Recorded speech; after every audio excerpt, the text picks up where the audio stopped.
बात करने वाले हैं जिनकी कहानी लिटरली किसी महान एपिक से कम नहीं है।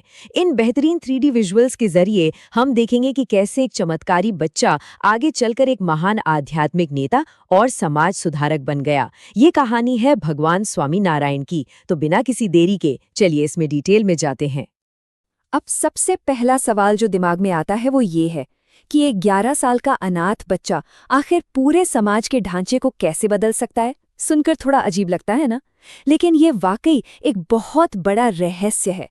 ये सिर्फ एक आम जीवन की कहानी नहीं है, बल्कि एक असाधारण हीरोज जर्नी है, एक ऐतिहासिक सफर। तो चलिए देखते हैं ये सब शुरू कैसे हुआ। भाग 1, प्रारंभिक जीवन और वैराग्य। कहानी शुरू होती है साल 1781 में। अयोध्या के पास एक छोटा सा गांव है छपाइया। यहीं पर इस बच्चे का जन्म हुआ, जिसका नाम रखा गया घनश्याम पांडे। अब जरा 1 मिनट के लिए सोचिए, 7 साल की उम्र में आम बच्चे क्या करते हैं? खेलकूद, राइट? लेकिन इस अद्भुत बच्चे ने महज 7 साल की छोटी सी उम्र में ही प्राचीन वेदों और उपनिषदों पर पूरी तरह से महारत हासिल कर ली थी। मतलब उनकी असाधारण बुद्धि और गहरी समझ का इससे बड़ा उदाहरण क्या ही हो सकता है। तो 1781 में जन्म, 7 साल में शास्त्रों का ज्ञान, सब ठीक चल रहा था। लेकिन लाइफ का सबसे बड़ा टर्निंग पॉइंट तब आया जब उनकी उम्र सिर्फ 11 साल थी। उनके माता पिता का निधन हो गया। इस सदमे ने उन्हें एक बिल्कुल नए रास्ते पर लाकर खड़ा कर दिया। उन्होंने अपना घर त्याग दिया और एक सच्चे आध्यात्मिक गुरु की तलाश में एक महान सफर पर निकल पड़े। भाग 2, दी एपिक बेयरफुट जर्नी, यानी नंगे पैर की गई वो महायात्रा। घर छोड़ने के बाद एक बेहद कठिन और थका देने वाला 7 साल लंबा दौर शुरू होता है। और इसी सफर के दौरान भारत के अलग अलग हिस्सों से गुजरते हुए उन्हें एक नया नाम मिला, नीलकंठ वर्णी। 12,000 किलोमीटर, सोचकर ही पैर दुखने लगते हैं ना। ये कोई मामूली दूरी नहीं है। ये वो सफर है जो उन्होंने बिल्कुल नंगे पैर तय किया है।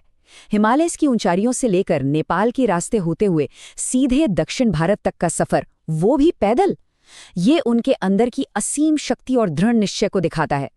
किसी आम इंसान के लिए इसकी कल्पना करना भी नामुमकिन सा है। इन विजुअल्स को जरा ध्यान से देखिए।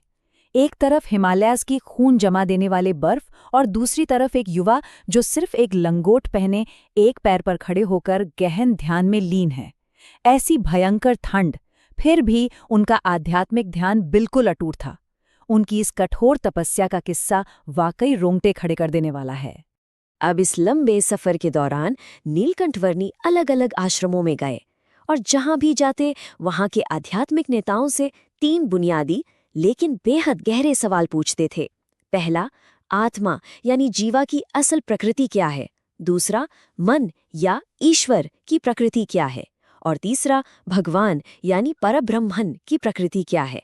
दरअसल इन सवालों के जरिए वो अपने आने वाले गुरु की समझ और ज्ञान को परख रहे थे। और आखिरकार इस थका देने वाली तीर्थयात्रा का अंत हुआ। उनका ये सफर गुजरात के एक छोटे से गांव लोज में आके पूरा हुआ। और यहीं पर महान संत रामानंद स्वामी से उन्हें अपने उन गहरे सवालों के जवाब मिल गए जिनकी उन्हें बरसों से तलाश थी। उनकी स्पिरिचुअल तलाश यहाँ आके पूरी हुई।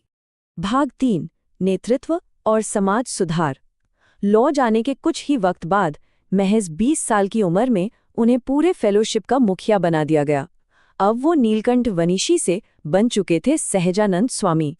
और यहीं उन्होंने लोगों को अपना मूल मंत्र दिया, स्वामीनारायण मंत्र। यहाँ से शुरू होता है उनका समाज सुधार आंदोलन, जो उस वक्त के हिसाब से बिल्कुल क्रांतिकारी था। उन्होंने यज्ञों में दी जाने वाली पशु बलि को रोक दिया, कन्या भ्रूण हत्या और सती प्रथा जैसी कुरीतियों के खिलाफ खुलकर आवाज उठाई और महिलाओं की शिक्षा की पुरजोर वकालत की। ये पुरानी और नुकसान पहुंचाने वाली परंपराओं को एक सीधी चुनौती थी। मकसद साफ था, महिलाओं को उनका हक मिले और अहिंसा को बढ़ावा मिले। अब समाज को एक सही दिशा दिखाने के लिए उन्होंने एक बहुत बड़ी आधारशिला रखी, शिक्षा पत्री। ये 212 यानी 212 श्लोकों की एक नैतिक आचार संहिता यानी मॉरल कोड था। इसमें ईमानदारी, शाकाहार और भक्ति से भरे एक शुद्ध जीवन को जीने का पूरा ब्लूप्रिंट दिया गया है। बेसिकली इस ग्रंथ ने उनके अनुयायियों को एक सीधा और अनुशासित रास्ता दिखाया। भाग 4 दर्शन और आगे की विरासत। गुजरात में बिताए गए उनके अगले 30 सालों ने एक ऐसे आध्यात्मिक साम्राज्य की नींव रखी जिसका असर सदियों तक रहने वाला था। यहाँ उन्होंने दर्शन और निर्माण दोनों पर पूरा फोकस किया। अपनी इस कार्यकाल के दौरान उन्होंने गुजरात में 6 बेहद ही शानदार और विशाल मंदिर बनवाए।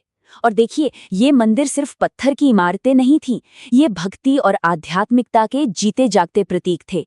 एक तरह से उन्होंने मंदिर के वास्तुकला को एक नई दिशा ही दे दी। लेकिन कोई भी आध्यात्मिक लहर तभी असर करती है जब लोग उससे दिल से जुड़ते हैं। सहजानंद स्वामी ने 3000 से भी ज्यादा साधुओं को इस आध्यात्मिक मार्ग पर दीक्षित किया। 3000 एक साथ इतने सन्यासियों को अपना पूरा जीवन समर्पित करने के लिए प्रेरित करना, ये अपने आप में एक बेजोड़ आध्यात्मिक नेतृत्व की निशानी है। अब यहाँ पर आती है सबसे अहम बात, उनका मूल दर्शन, अक्षर पुरुषोत्तम की उपासना। ये असल में है क्या? इसका सिंपल सा सिद्धांत ये है कि अगर भगवान तक पहुंचना है ना, तो सबसे पहले इंसान को एक दिव्य भक्त यानी अक्षर की तरह बनना होगा। जब तक आप अक्षर के गुण नहीं अपनाते, तब तक आप ईश्वर यानी पुरुषोत्तम के करीब नहीं पहुंच सकते। ये बहुत ही गहरा फिलॉसफी है जिसे उन्होंने आम लोगों के लिए एकदम आसान भाषा में समझा दिया। इस सफर का आखिरी दौर आया साल 1830 में, जब घड़ाधा में उनका देहांत हुआ। लेकिन जाते जाते उन्होंने एक वादा किया था कि वो हमेशा इस धरती पर उपस्थित रहेंगे। और वो वादा आने वाले आध्यात्मिक गुरुओं की परंपरा के जरिए आज भी जिंदा है।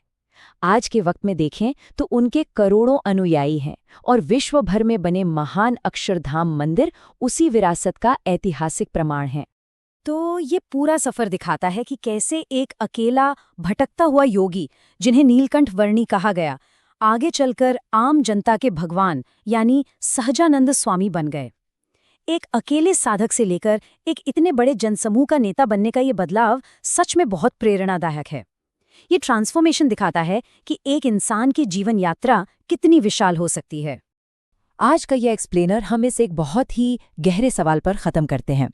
दोस्तों, अहंकार और हिंसा को छोड़कर इंसानी फितरत को सेवा और भक्ति की तरफ मोड़ना उस वक्त एक असाधारण काम था। लेकिन आज के इस कॉम्प्लेक्स दौर में, जब हम नई नई चुनौतियों का सामना कर रहे हैं, तो इस इंसानी नेचर को दोबारा से सेवा और भक्ति की तरफ कैसे मोड़ा जा सकता है? ये एक ऐसा सवाल है जिस पर हम सबको गौर जरूर करना चाहिए। तो इसी थॉट के साथ इस चर्चा को यहीं विराम देते हैं। साथ जुड़ने के लिए बहुत बहुत शुक्रिया।